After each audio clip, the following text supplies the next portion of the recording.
What is going on, Rope Breakers? Welcome to the final episode of React After Raw for 2014. I am your host, Alec, here right on Rope Break Wrestling's YouTube channel. And we are here tonight to talk about Raw. And as you can see, there's something missing here tonight, and that is the panel. Nobody was available tonight to be on the panel, so it's just going to be me here on the show talking with you guys about Raw tonight. I believe this is my second time doing a solo show, so it'll be very interesting. Give me a chance to really interact with you guys here on our YouTube channel here on React After Raw. And we're gonna jump right into it here. We're not gonna waste any more time. I'm gonna be here with you for about the next 45 minutes or so, talking about Raw, discussing it, reviewing it, doing what we usually do here every single week on React. Let's jump into it, guys. All right, so Raw kicks off with Edge and Christian. Always great to see those two guys together. They never fail to appeal to the crowd. Always good guys to have in there. Matt did mention to me during the show as he was watching that Christian did seem a little stiff, like he looked really uncomfortable as he was in there in the ring. Uh, you know, it could just be because he hasn't really done it in a while. I don't know, but I think he was fine. Edge always a natural, of course, but definitely love those two guys together. They do announce that they decided to combine their shows to the Cutting Edge Peep Show, which was interesting to see at the end of the night. And it's also happening on SmackDown on Friday. That's usually what WWE does when they have guest host, whatever guys within the organization. They'll do it so it's Raw and SmackDown. So not a bad deal. Definitely good to see that. They announced that Seth Rollins will take on Roman Reigns later in the night, and that Rusev will be facing Dolph Ziggler. And then they mentioned that Daniel Bryan will also be on the show. And then Brock Lesnar comes out, and Paul Heyman cuts a pretty decent promo, as always. You can never really say anything bad about Paul Heyman. He always cuts good promos. I mean, can you really say anything bad about Paul Heyman? I mean, maybe the only bad thing is that he drove ECW into the ground, but other than that, I mean, the guy's pretty much a genius, but nonetheless. Uh, quick thing to note. I don't know if you guys caught this. I'm sure you did, or maybe you looked it up. But King did mention that Christian is retired, and Heyman also mentioned that Christian has taken so many shots to the head that he can't get in the ring anymore, which is very interesting because there was no official word made on his retirement. There was no announcement. So maybe it was just a slip up, or maybe it is true, but we didn't see an official announcement about it. I believe the last thing we knew is that he's ready to get back in the ring. They just don't know what they want to do with him. I think that's been the story for a while now. So interesting to hear tonight that he's pretty much retired. John Cena comes out, and I did like him being aggressive. I think it works in his favor when he is sort of an aggressive face, not the jokey kind of middle school joke cracking guy. When he's aggressive, it really comes off well, and it helps to this storyline really, because you can't really do that with Brock Lesnar. You can't be cracking jokes, acting like you're in middle school or whatever. You really have to be aggressive about it, make it feel real, give it that big fight feel as they want to put it. So that definitely helped. His promo was short to the point, which was also good. Cena does like to cut those rambling promos that just don't really make sense to me. Maybe they make sense to you guys, but to me, Cena just needs to really just, I guess, be more aggressive overall. I think now, especially in the coming weeks, he's got to be more aggressive in what he does towards Brock Lesnar. Interesting to see what's going to happen in the next few weeks with the result at the end of the show with the Authority returning, which was quite a shock.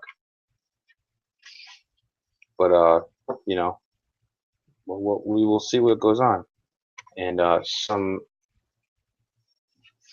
rope breakers weighing in here on our YouTube channel. Sir Tommy Tailson on the joke saying, "Evening all. What a Raw that was." Mr. Racer 1029 saying, "No, Randy Orton, I confused. He's legit injured from MSG." Sir Tommy T saying, "Apparently Orton showed up after Raw and cleaned out the ring." And Mr. Racer 1029 saying, "Really?" And then saying, "Yeah, Rope Break literally just tweeted it out."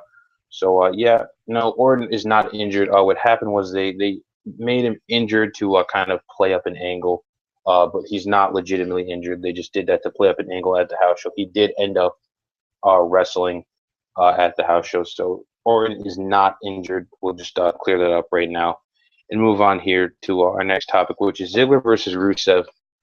It was a decent match. Nothing really bad to say about it here. I was overall impressed with it. I really enjoyed it. I think they have good chemistry in the ring. Dolph Ziggler always is great in the ring. I mean, you can't give that guy enough praise. He goes out there and as he likes to put it, he steals the show, and he does.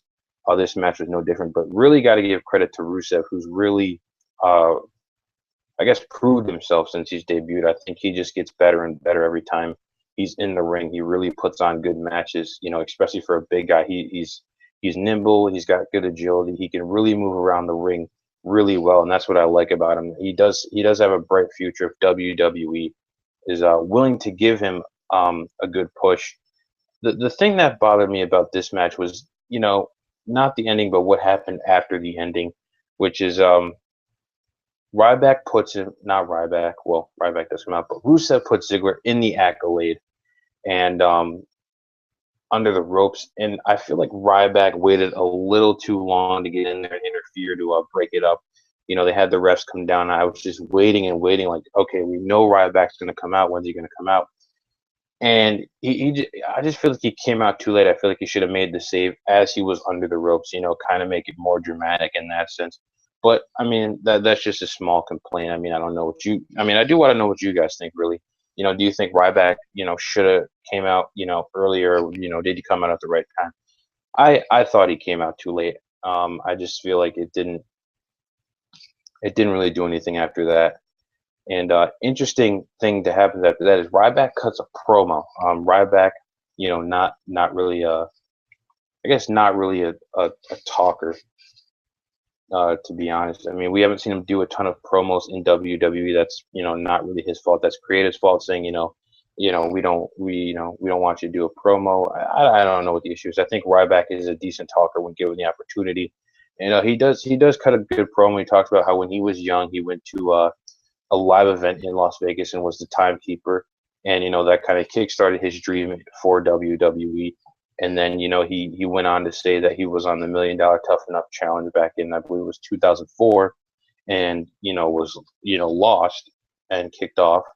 So he did spiral into a depression, and then eventually found this book called The Secret, which is about putting the positive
Well, this is interesting here. Internet just kind of went out. Sorry about that, guys. I don't know if we are still live. So if you guys are watching, if you can tell me if I'm still live here on the show, that would be great. I have really shitty internet. It is awful. Um, man, I can't believe it just happened, man. Come on, really? I'm trying to do the last react of the year. I'm getting shut down here by my internet, man. This is this is ridiculous. I'm really sorry about that, guys. I hope we're still connected here. I don't know if we are. If you guys could tell me, it says that I'm still live here. I hope I am. If not, I apologize. So hopefully I am still live on our YouTube channel. I don't know if I am. I really don't know. But I'm just waiting to see.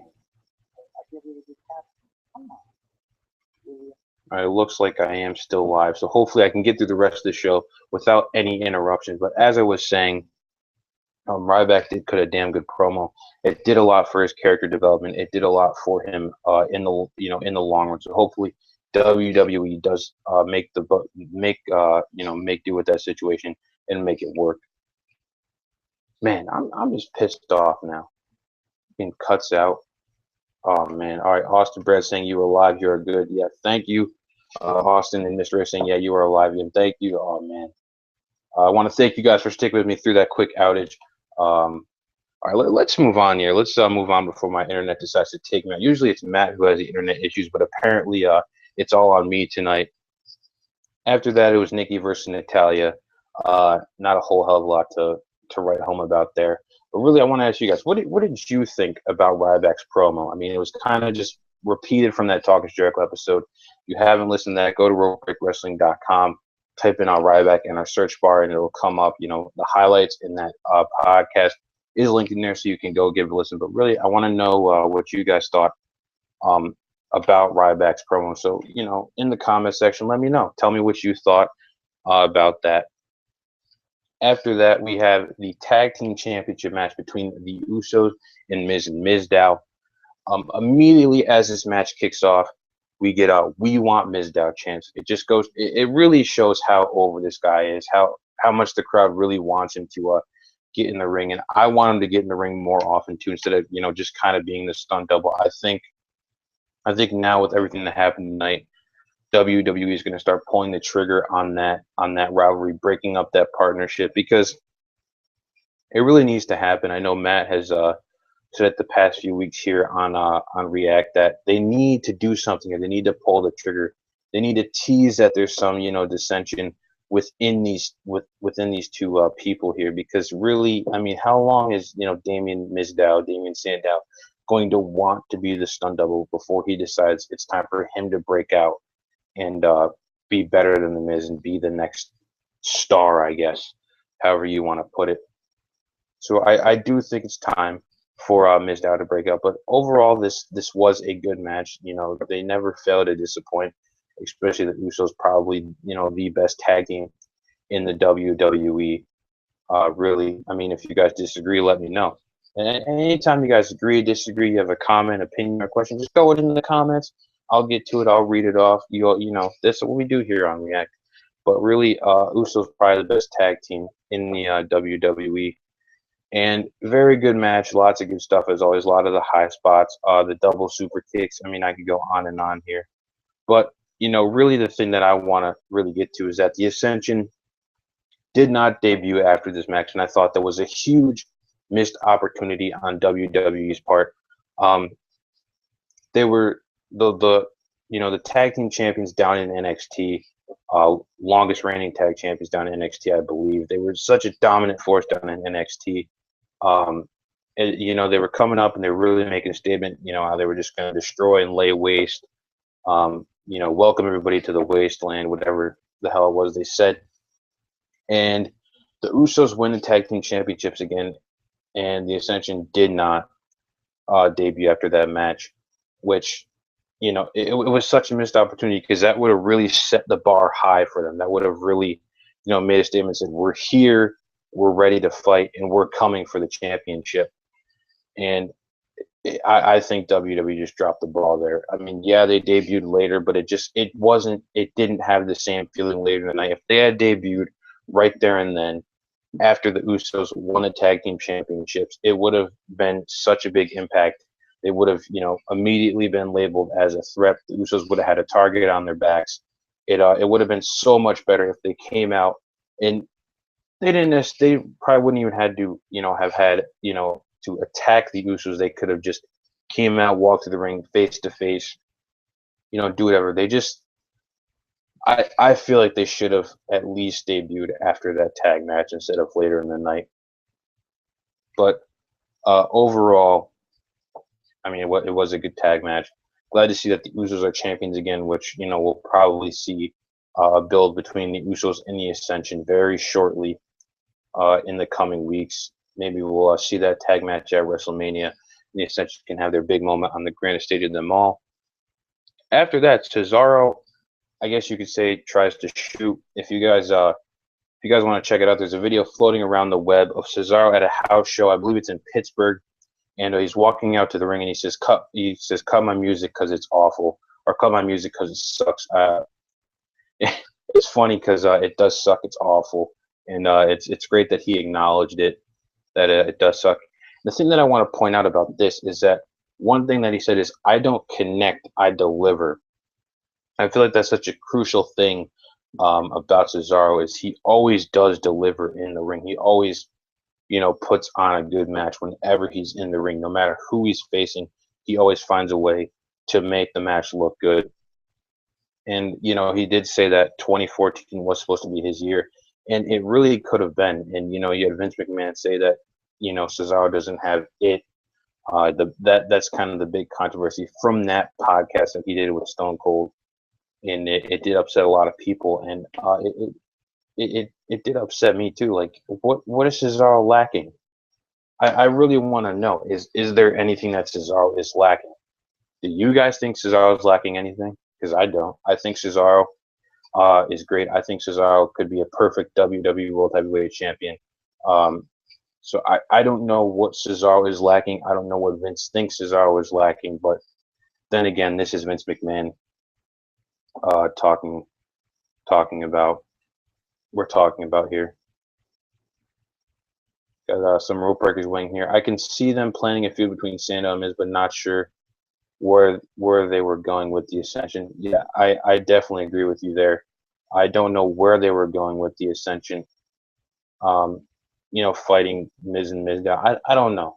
Yeah, that definitely confused me too. And then Austin Barrett saying had a pipe bomb for like 2 minutes.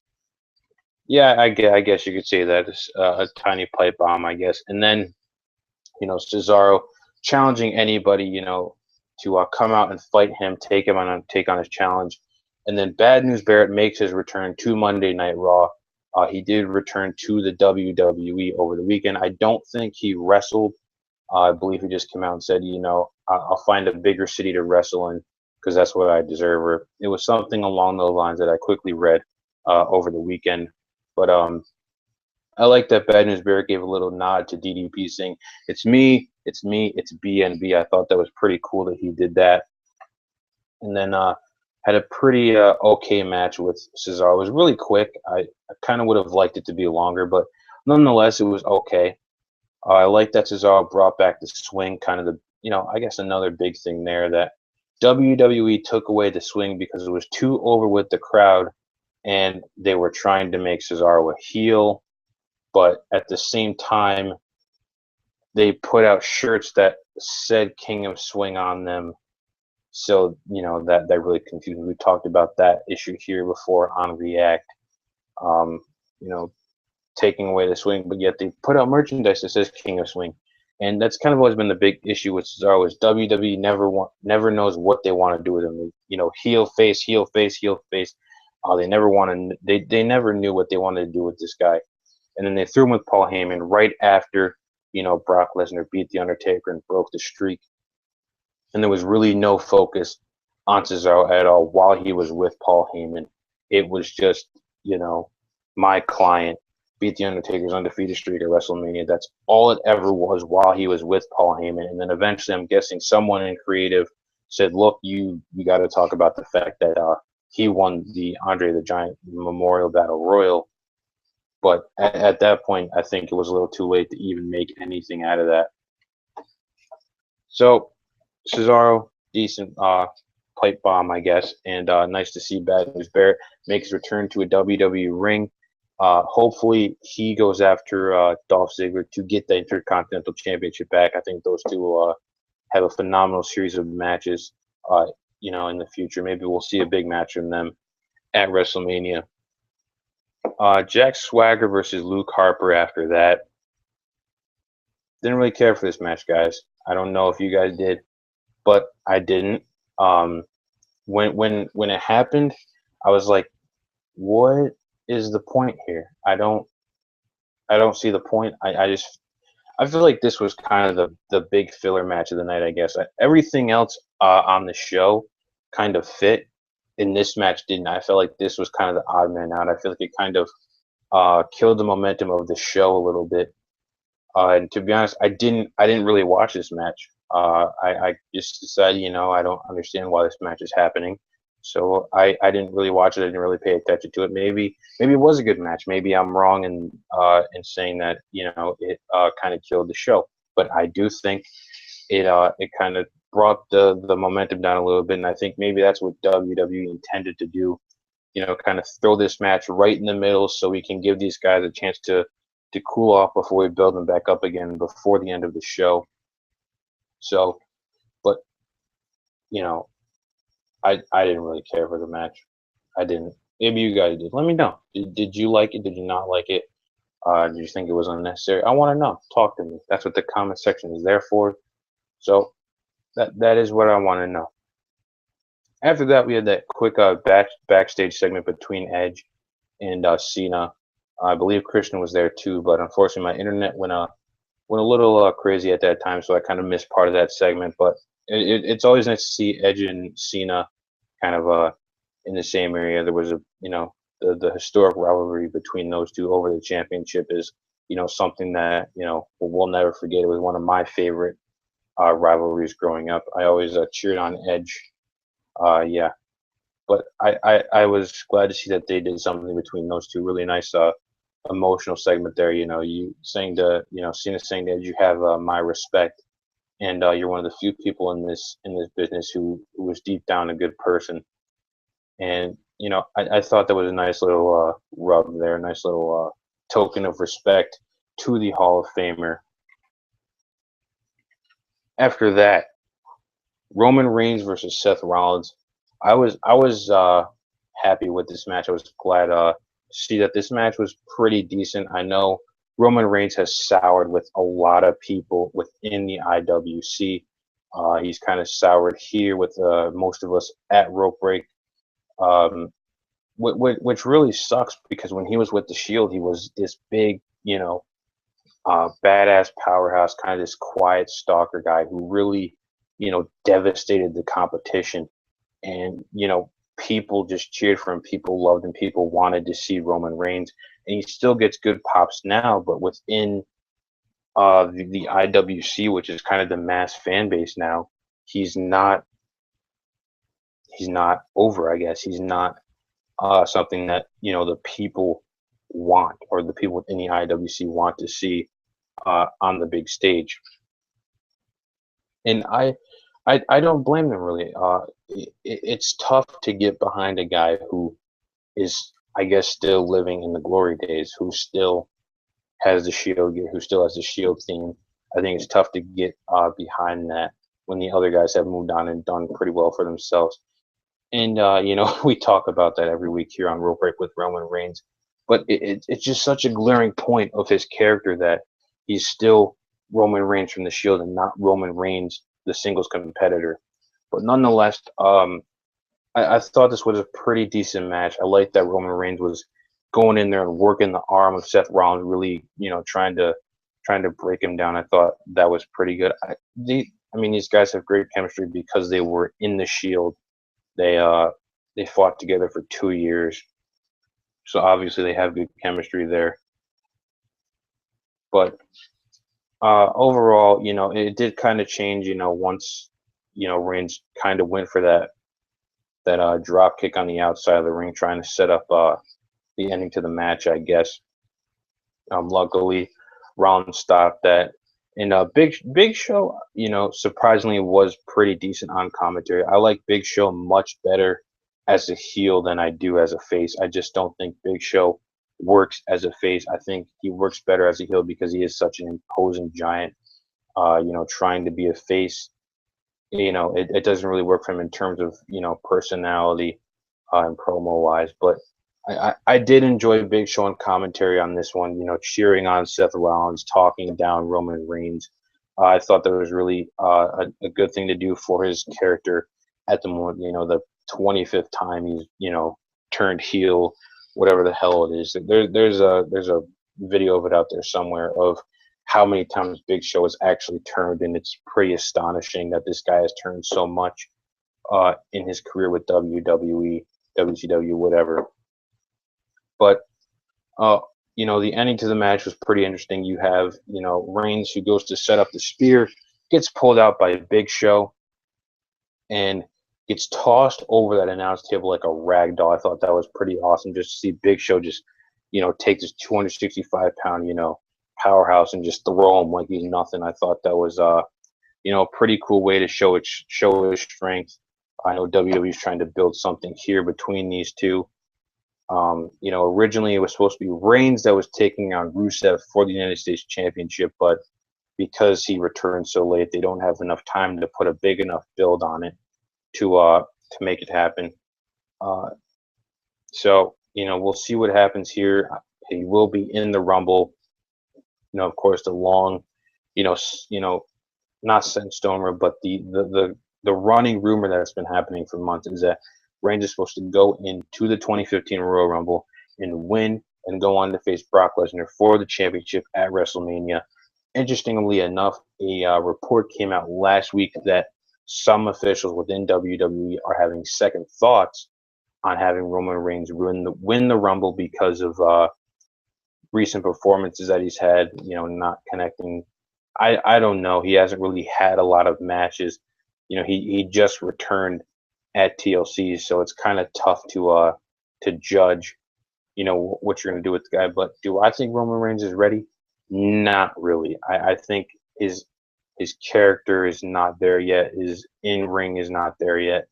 I just feel like they need to do more with Roman Reigns before we do see him win the championship. And sure, I always say there could be a whole hell of a lot that happens within, between now and WrestleMania 31 that makes him ready to win that championship. So I could be completely wrong. We could all be completely wrong, and they could really do something great with Reigns over the next few months. But because it's WWE creative, they probably won't. It'll probably be the same thing. And I feel like Roman Reigns is playing it safe. He's not taking too many chances, with his promos, with his character, with his, in the ring, because he doesn't, want to lose that opportunity to get that big shot. I feel like he's playing it too safe. He doesn't want to piss off the wrong person because then, he can end up like Cesaro and get, buried on the mid card. So I feel like Roman Reigns is playing it too safe right now. I feel like he needs to do something to make himself stand out, to make himself, really show that he's ready to take on Brock Lesnar and beat him for that championship. Because if not, it's not gonna have the same effect. Sure, he's gonna go over Brock, he's gonna get a huge pop, but will it be worth it in the long run? I don't think so. So I think Roman Reigns is playing it too safe, so he doesn't piss off the wrong person, so he doesn't cost himself that big opportunity right now. But if they decide not to go with Roman Reigns and they supposedly either want Ambrose or Ziggler to win the Royal Rumble, and then another plan being thrown around is having, I know this is going to sound awful, but either Cena wins the title from Brock Lesnar, and then Rollins will cash in. Doesn't say whether he will successfully or unsuccessfully win the championship, or if Lesnar wins, then Rollins is going to cash in. So either way, it looks like Rollins is possibly going to cash in. I kind of would like to see it at WrestleMania with whoever wins the title, whether it be, in the most likely case, it'll be Reigns. I'd much rather see, Rollins kind of get that first big, successful WrestleMania cash in. It's never happened before, so it'd be cool to kind of give Rollins that act, kind of a nice notch on his belt. I cashed in at WrestleMania and won, so it'd be cool to see that happen to Rollins.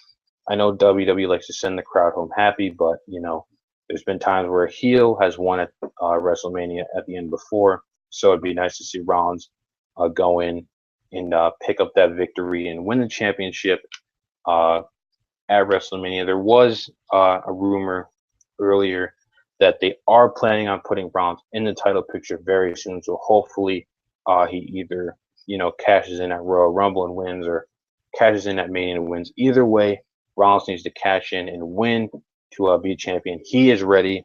I don't know why WWE is kind of holding him back, or who's holding him back.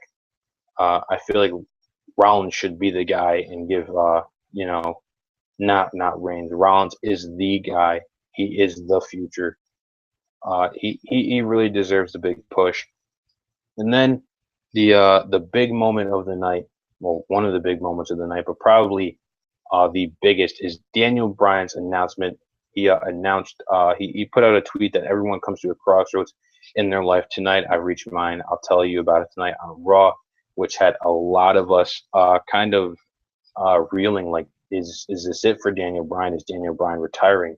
Because we know of the health issues and the problems he's had with the neck and his arms in the recent months. And I was on the edge of my seat for this particular segment of the show, because I was really invested in what Daniel Bryan had to say. Because I don't know about you guys, but I did not want Daniel Bryan to retire. I feel like there's so much left Daniel Bryan has to offer the WWE that it's just too soon, and to see it be taken away from a guy who's just that good would be such a damn shame. And he did cut a good promo saying, all he's ever wanted was to be in the ring. There's never a better feeling than when he's in the ring in front of the people, and that the people gave him the opportunity to go to WrestleMania 30 and beat Triple H, beat Batista, beat Randy Orton, and become the WWE World Heavyweight Champion.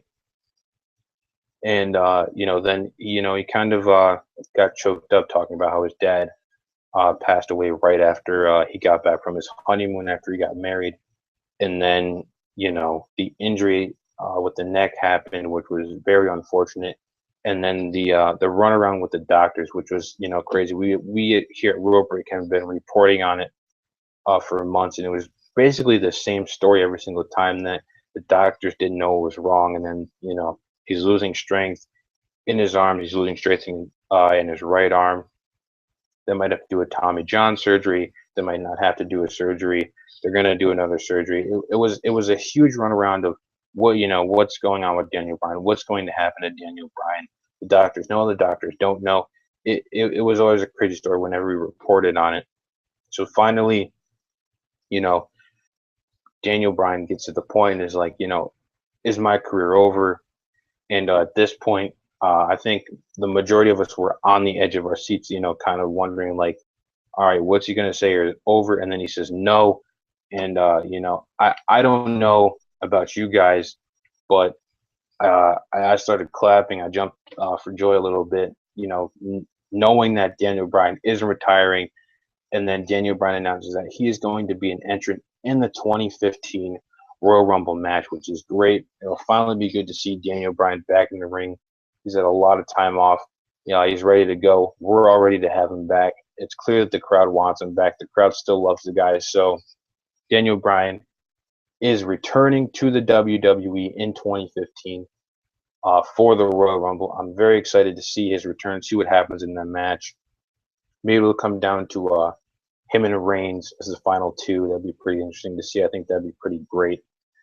But very happy to see that Daniel Bryan is not retiring, that he's continuing on his WWE career, and then maybe one day he will be champion again, because he truly got screwed out of it last time. He really deserves a second shot. So Daniel Bryan, uh, welcome back, I guess. Oh man, we are rolling right along here.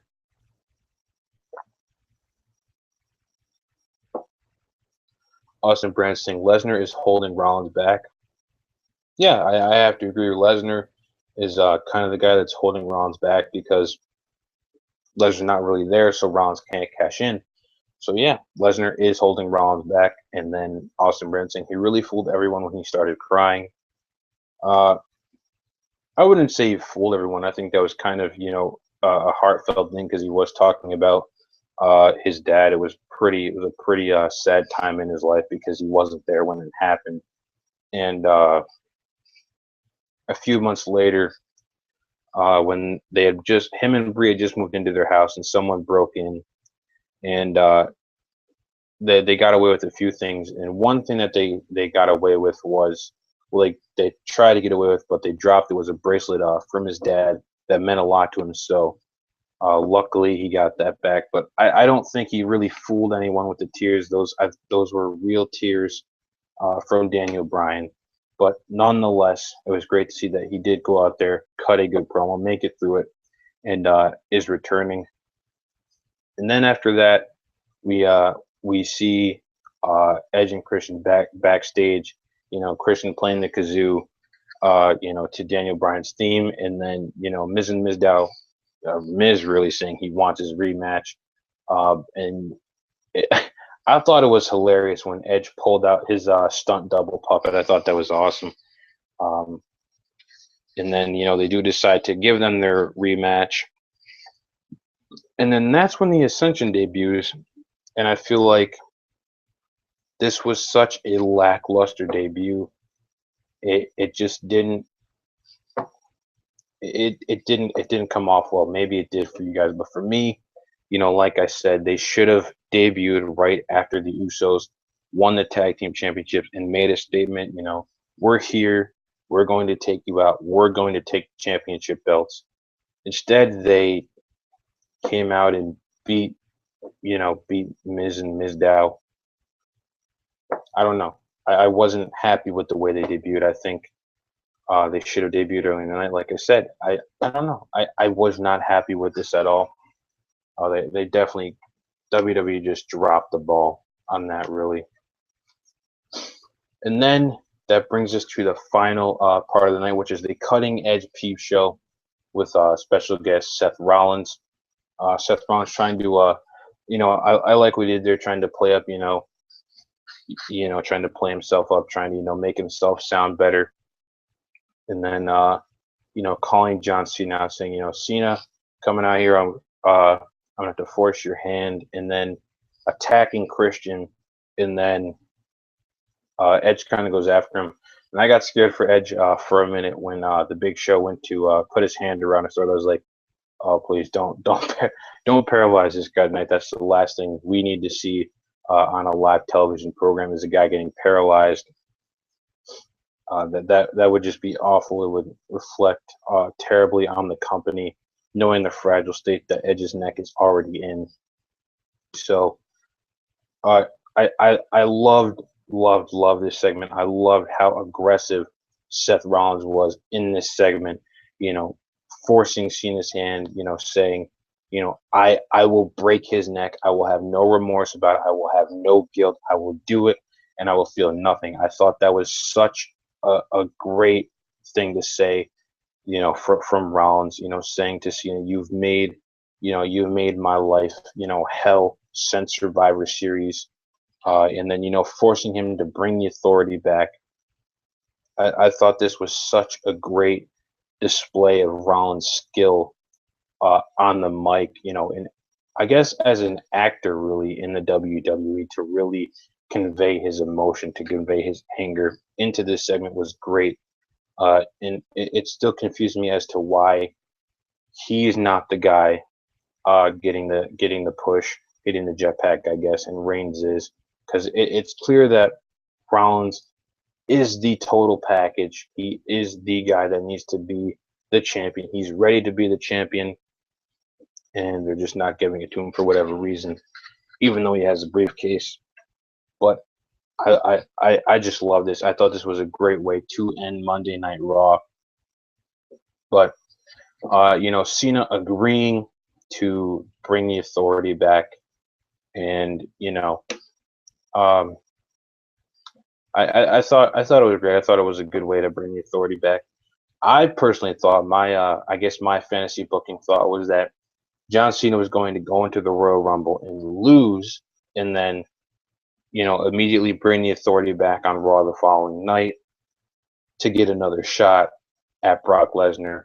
I thought that's what I thought was going to happen. That kind of was my thought process, was he was going to go to the Rumble, try and beat Lesnar, lose, and then, bring the Authority back on the condition that he gets another shot, and then they would just turn on him and say, no, you don't get another shot. You had your chance, John. It's time for us to move on in the future, whatever. But obviously that didn't happen, and the Authority makes an appearance at the end of the night. Very interesting to see them back, to see what they're going to do in the coming weeks. The one rumor floating around is that on next week's Raw, there's going to be a big angle that's going to play into WrestleMania 31. So I'm wondering if that is going to affect the Authority, or if it's going to be caused by the Authority, if it's going to be a direct result because of them. I'm pretty sure it is, but I'm very excited to see what this angle is going to be that will play into WrestleMania 31. What do you guys think it is? There's really been no hints given about it that I've seen. There, just rumors. There's going to be a big angle that happens next week to see what happens, or to play into WrestleMania 31. So we're interested to see what that happens. Andre Scribins, I hope I'm saying that right, man. Welcome to the show. Daniel Bryan and Reigns, last two remaining in the Rumble, would hurt Reigns' push because the crowd might turn on him. Opinion. Very good point. Daniel Bryan obviously still insanely over with the crowd. Reigns and Daniel Bryan is the last two. I think it could definitely hurt Reigns. I definitely think it could, give him the same boos that Batista got at the Royal Rumble this year. So yeah, I think that definitely could hurt Reigns in the long run.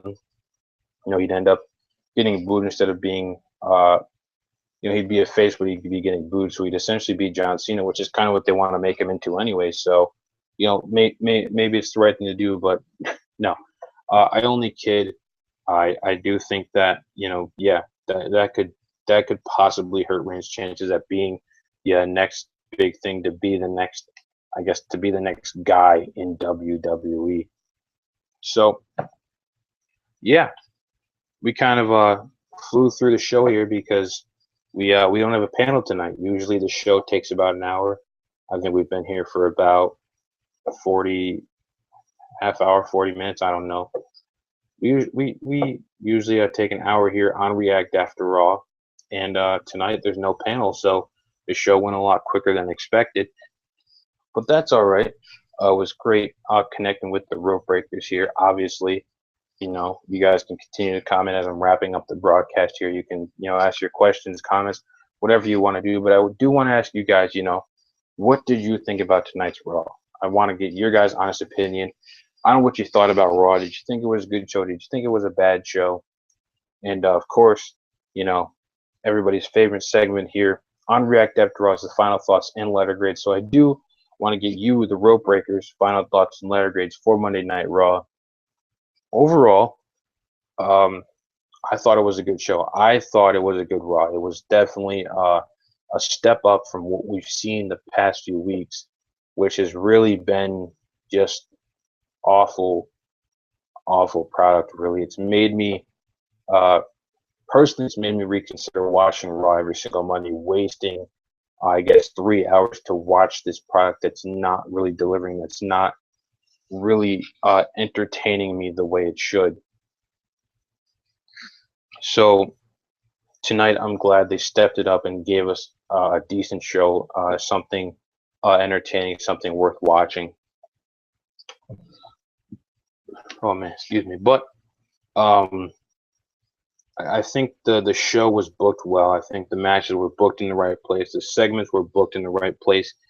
There was a decent amount of continuity there, and of course, the big shocker.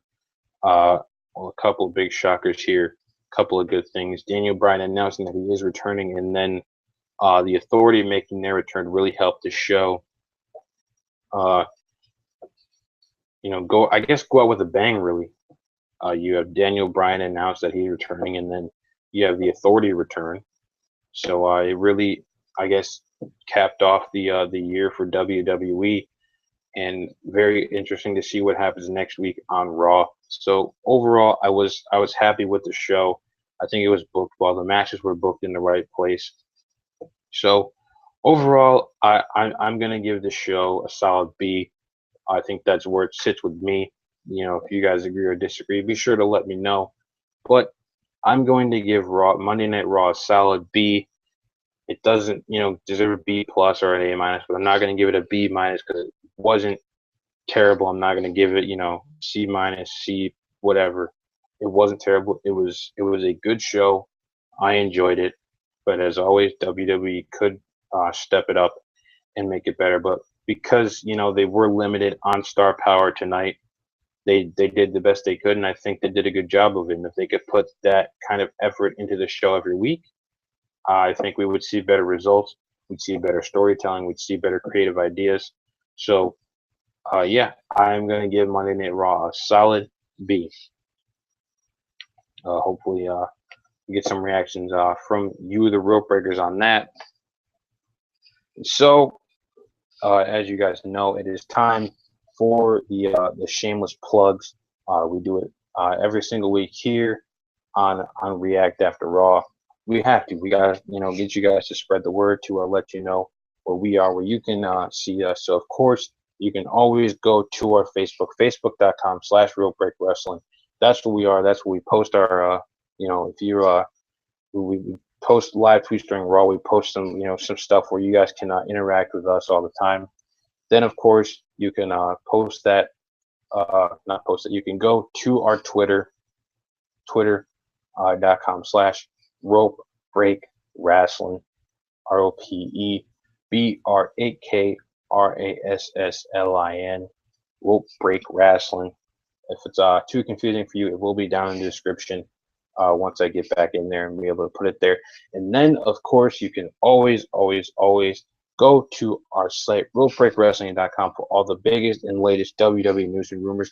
None of that filler bullshit like the other sites. We give you the biggest news when it happens, and it's always available on RopeBreakWrestling.com. Go to this site, check it out, bookmark it. You'll never miss another big WWE news and rumors again. You don't want to hear if Stephanie McMahon broke a nail or whatever. You don't want any of that filler shit. You want the big news when it happens, and that's what Rope Break delivers to you. And then, of course, on our YouTube channel, we have our shows. We have so many shows. Well, really 3. But we have this show, React After Raw, which is live right here on our YouTube channel every single Monday night, immediately following Monday Night Raw. You can catch me here, usually with a panel, but tonight I don't have one. Hopefully next week we get some panel members to return. But as I said, every single Monday night, React After Raw is live immediately following Monday Night Raw.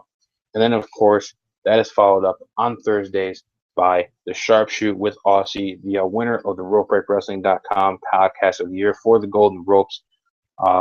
Congratulations, Aussie, I guess. I feel like this show should have won, but it didn't. The Rope Breaker spoke to that Aussie had the better show, which is fine. It provides for some friendly competition. But you can check that out on Thursdays at 5 p.m., I believe, maybe 7 p.m. I don't know. Aussie hasn't done the show in a while, but we'll see what happens with that. It is returning. This week is making its return this Thursday. I believe that's New Year's Day. Yeah, New Year's Day. Aussie is returning on the Sharpshoot, so look out for that on our Facebook here, on our YouTube channel, on our Twitter. It'll be up. You'll see the announcements. So check that out. And then, of course, on Fridays at noon, give or take, is Before the Bell with Matt Donato, which is our podcast, as Matt likes to put. He says that Aussie and I don't have podcasts because they're not in podcast form, but It's whatever. It is a great show. It does not get enough notoriety. Not enough people listen to it. Not enough rope breakers tune in. So if you guys aren't tuning in to Before the Bell, be sure to do that. That is live every single Friday at noon, give or take. It's gonna be interesting to see what happens when SmackDown moves to Thursdays, because on Fridays Before the Bell will no longer be Before the Bell. It'll just be a show on noon, give or take. And then that's it. Those are our shows. You can check those out here on our YouTube channel. So make sure you like, share, and subscribe to everything you watch here.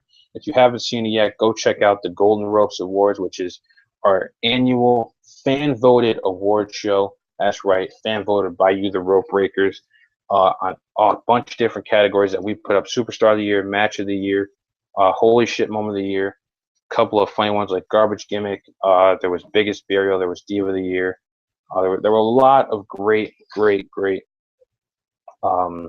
categories and a lot of good winners. We had a lot of great guests. Joe Cronin from the Joe Cronin Show, Matthew Gregg, the Boxer Mania guy, Jason Solomon.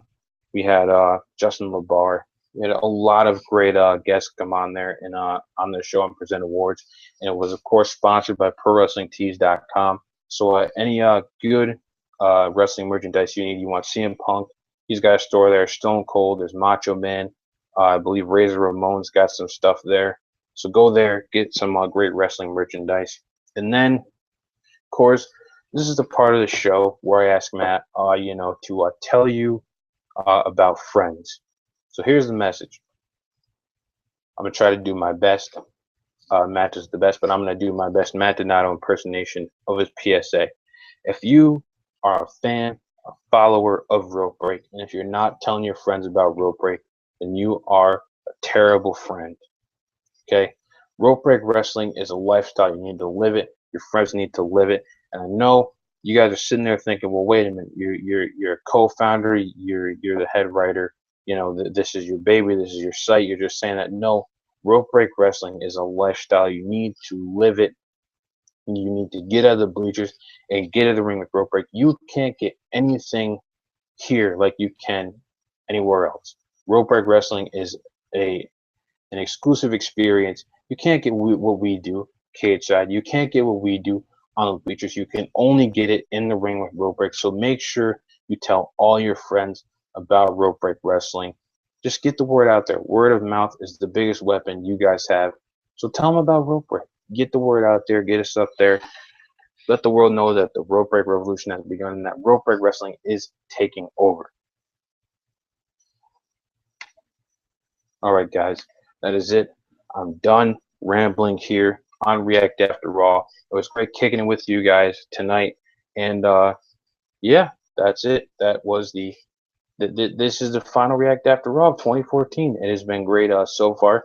Doing the show with you guys, doing the show with the panel, reacting with you guys in the comments, talking to you guys. A lot of great stuff has happened here on the show, and I'm looking very forward to see what happens in 2015 with the show. And of course, the future of Rope Break is very bright. So I do want to thank you guys for supporting this show and hanging out with me after Raw. I know it's late, but I very, very, very deeply appreciate it. Definitely love doing this. I will continue to do this for as long as I can, but I just want to say thank you to all the Rope Breakers for sticking with me throughout this show and making it a big show on Rope Break. I just appreciate it, guys. I really do. So thank you to the loyal followers of React After Raw and the loyal followers of Rope Break. So that's it. I'm going to sign off here. It's late. It's time to go. So for everyone here at Rope Break Wrestling, I'm Alec. This has been another episode of React After Raw. We hope you guys have a happy new year, and I'll see you next Monday. Get out of the bleachers and get in the ring with Rope Break. Good night.